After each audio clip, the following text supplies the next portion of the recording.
I've taken a lot of actions, therapy and whatnot to try and get better at them. And I've worked really hard. Wow.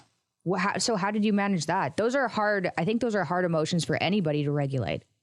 Yeah. I started a therapy called DBT, dialectical behavioral therapy. And that's very specific to, it's a very like pen and paper therapy. And you, I don't really know how to explain it if you don't know it, but they give you literally like a 400-page textbook when you first start to kind of try to learn. And that doesn't mean, of course, that like I have jealousy, anger, and fear every single day. I probably struggle the most with fear or anxiety. And they're still really difficult, but I no longer like do behaviors that are detrimental to myself or my life because of those emotions. Now it's like I feel them and they're painful, and I don't enjoy the experience of jealousy or anger or fear at all, but at least I'm not making my life worse when I have them. Wow. Okay. Does that make sense? I don't know. Yeah, it does. It does.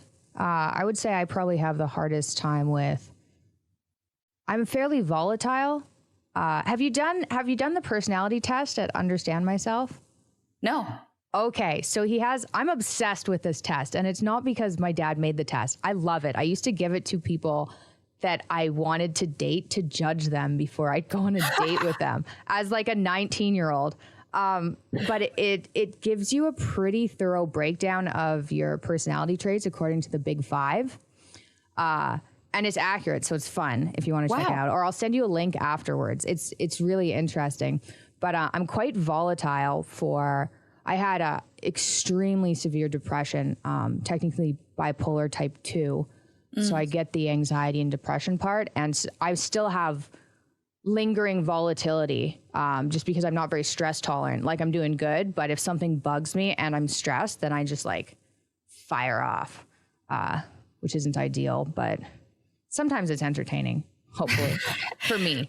No, I mean, that's exactly what I'm talking about. It's like I had such a difficulty with emotions that I would do things that were just like, I mean, it was awful for myself, for my life, for people that I love. It's like, it was not an adult way to behave. And it was really, I think, painful for people around me and for myself.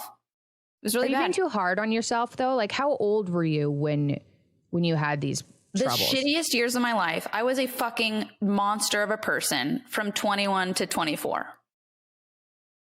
I would say that's pretty young still, right? Like especially 21 to 23. I mean, I don't think prefrontal cortexes are fully developed in women until 23 or 24.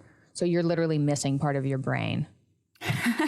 Seriously. And for men, it's even a little bit later. So if you're just like, why does this guy only have half a brain when he's 25? It's because he kind of does.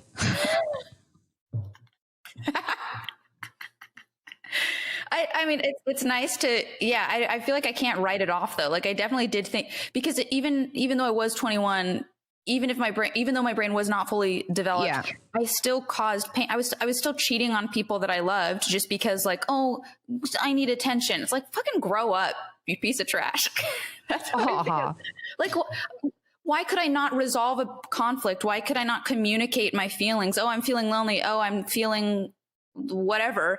Why did I have to resort to cheating? And like, what a slimy bitch.